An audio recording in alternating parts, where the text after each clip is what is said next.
Hey folks, welcome to another Triple T Thursday. For those just joining us, that's Tools, Tips, and Talk, where we'll discuss info for the knife maker. In today's episode, we're going to continue our folder series. We're going to be doing the finicky parts of this, the lock bar and the detent. Let's get right into it.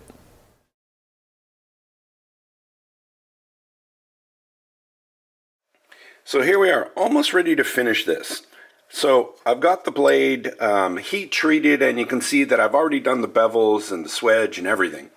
I've even sanded the flats here to basically the final finish. And the reason I want to do that is because I'm going to take measurements so we can finish the back bar. Remember, our washers are 15 thousandths thick, so the back bar has to be the thickness of this, 125 exactly.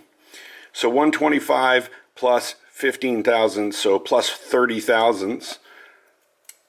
Okay, so we're at 155. Yeah, so it's got to come down. So we're just going to go take this to the surface, to the disc grinder, until we get it to 155.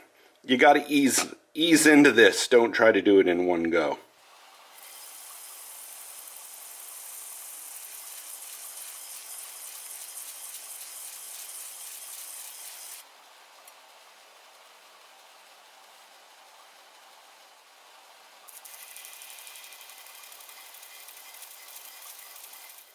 Okay, so I fixed up the back bar. Be really careful when you do this. I actually messed it up and I had to make another back bar, but I got it to the right thickness finally. So now we're going to do the screws that go through that actually are going to bolt the liners together. Because right now we've just had line-up pins, but that's not actually keeping them together. So what we're going to do is the show liner. Okay, so this side, we're actually going to drill this one and this one as through holes, so number 44s.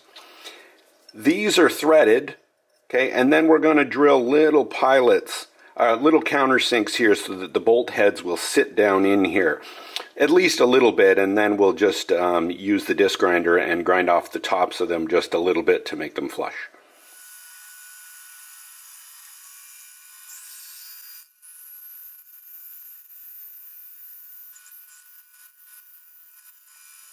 So we got our back bar on. You can see that the screws are just a teeny tiny bit proud. And of course the pins are longer because, the back bar was wider. So we're just going to take this to the disc grinder, grind all this clean, and we should be ready for the next step. Okay, so it's time to start talking about the lock bar. Okay, and we need to move this over so that it actually acts like a lock. So this is what it looks like right now if we were looking down on it. What we want to do is move it so it looks like that. Okay, not too much, okay, or not enough. This is not enough, and this would be too much. You notice the gap. So we want to make it just about equal, like about even right here. So the way we're going to do this, I've got this just locked in the vise here. I need to push it this way. So the way I'm going to do this, this is just a little piece of mild steel that I've just taped up, and I just use this, just slide it over here, and really it's just a little push stick for me. So what you do is just put it near the bottom, and then just give this a little push, and just keep working it until it's moved where you want. It's almost there now. And if you move it too far, then just flip it over and move it back. And there it is. Now this titanium is very springy, so it will hold that. We are going to just harden the edge of this, but first we're going to go and do the blade portion. So looking at this, I noticed that the top of the lock here is a little rough just from the grinding, so I'm going to take some 400 grit and just smooth this out here so it's nice and even.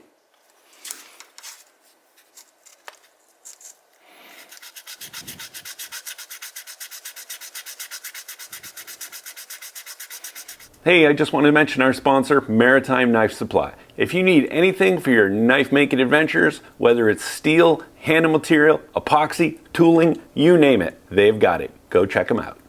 So now let's go back and talk about the blade portion. So you'll notice that if the blade portion is flat like this, it's really only going to connect, it's only going to hit this corner of the lock. So we don't really want that. What we're going to do is actually put a bevel on the lock. And we're going to do that at about 7.5 degrees.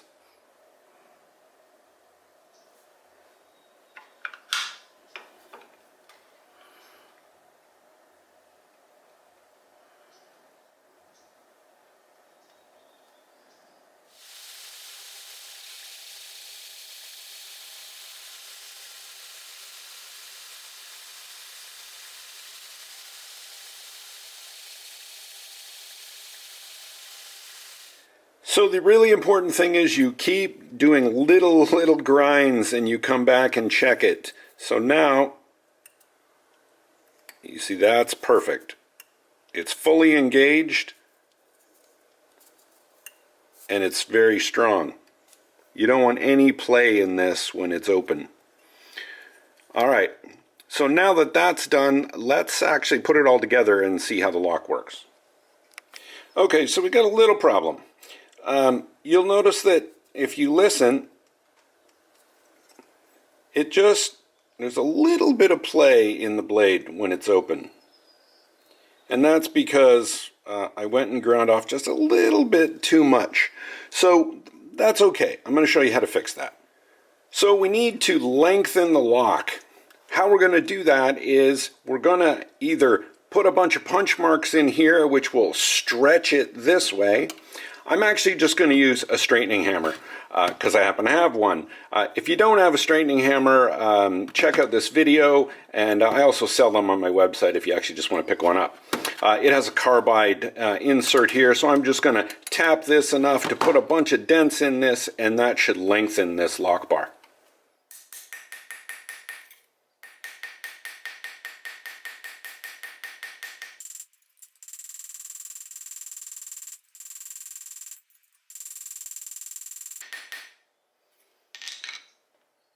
Rock solid, does not move a bit. So that is all we needed to do. So now we need to work on the detent, because right now there's really nothing keeping it closed. It actually opens quite easily. Okay, let's talk about the detent. That's what's going to keep the knife closed in the closed position, and it won't fall open. What we're going to do is we're going to drill a hole through about this section of the lock. Okay, and we're going to put a little ball in it. That's going to be one of these 1/16 of an inch ceramic detent balls. So we're going to drill a hole through that, and make sure that the track of that ball, it should go right outside of this ring. And make sure that that's also hidden by your bolster, because you don't want to see the track on the outside of the blade here. So make sure it's fully closed. Sometimes it's good to wrap a couple of rubber bands around it. And we're going to drill a number 54 hole directly through the liner and through the blade. Okay? A 54 hole. And this is we're going to put it right about there. Sorry, I didn't realize my hands were covering the camera, but you get the idea. I'm drilling a number 54 hole, and then I'm going to follow it just through the liner. We're going to drill a number 53 hole. Remember, the 53 is slightly larger. Now what we're going to do is take that little detent ball, and we're going to just drive it into this hole. Okay, we're going to be using a nail set, which has a little hollow end on it. Easiest way to do this is just kind of lick the end of this. That'll make the ball stick there, and then we're going to tap it in, and we're going to gently tap this with a hammer until it goes in. We want this to have about 20 thousandths relief here, so that's how much it should stick up, about 20 thousandths.